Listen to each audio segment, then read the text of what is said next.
Hey guys, welcome to Thundersnow, March 4th, 2023.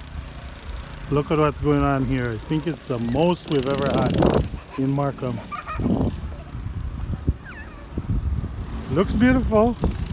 Actually, the weather is not too bad. It's around 0. Kids are playing in the snow. Everybody is trying to shovel out. Our street is yet to be shoveled. It's around 11 o'clock on Saturday morning. Wow. I think this equals or maybe more.